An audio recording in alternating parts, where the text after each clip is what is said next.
Hey APES crew, it's Miss Lenorovitz, and I wanted to give you a quick video walkthrough of what this week is going to look like for us in APES.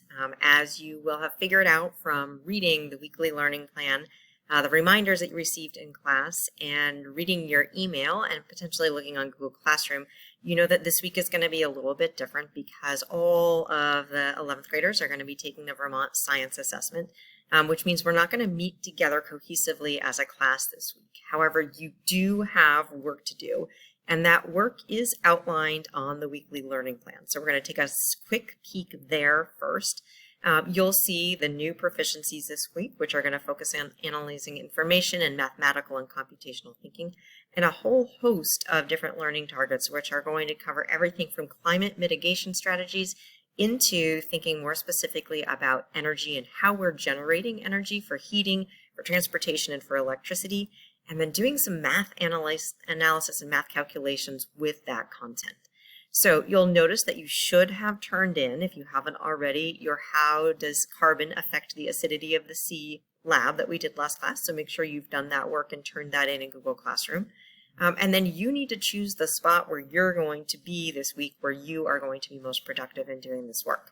So that may mean that it's at home, it may mean when you are in a study hall, it may mean some combination of those things. In terms of the work that you're going to be doing, it is all outlined on this APES Energy playlist. So I'm going to go ahead and open up that document and we'll look at that together. So you'll see a reiteration at the very top there of what we just discussed.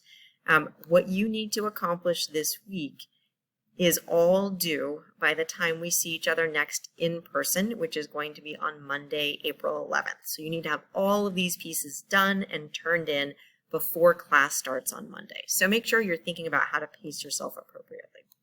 I will link this video right here within this document so you can refer back to it.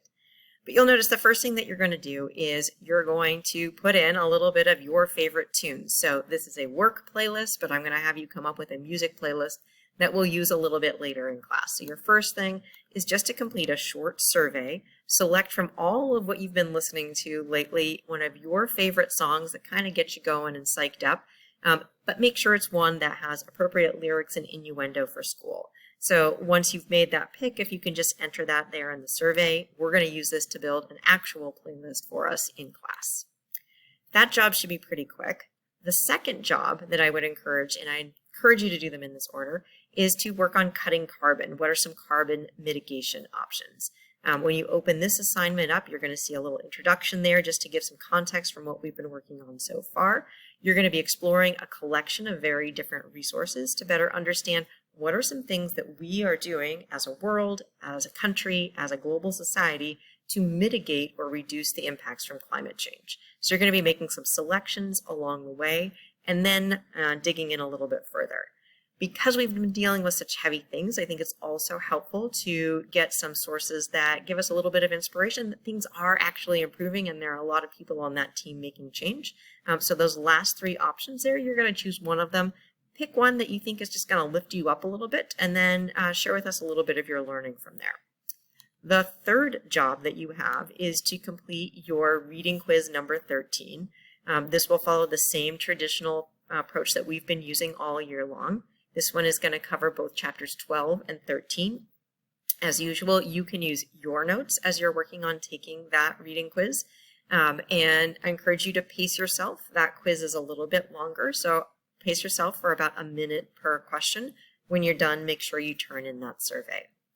From there, you're going to be exploring some energy terms. So I've put together a cheat sheet for you of some of the most common terms that are going to come up as we study energy. Some of them will be familiar, some of them might be a little bit new. I encourage you to close read this document before you start doing any further work with energy, just to help you become familiar with this resource. It's something you'll want to continue to use as you're working on the energy problems. The last thing that's here is our first of what will be a handful of math problem sets around energy. So this one is called Energetic Math Part 1 or Number 1. You're going to be using metric conversions. There are a series of questions where you're just going to be working on concentrations, and then a series of questions where you're going to be working on energy style questions. In this and linked on Google Classroom, you will see a short video there as well if you want some help walking through problem number 1 and number 4. So that's the layout for the week. You need to have all of those jobs done and turned in before you walk into class on Monday the 11th. I am here all week, so if you run into trouble or if you have questions and would like some help, don't hesitate to seek me out during AT or during another time. I hope you have a great week, and I look forward to getting back together again on Monday.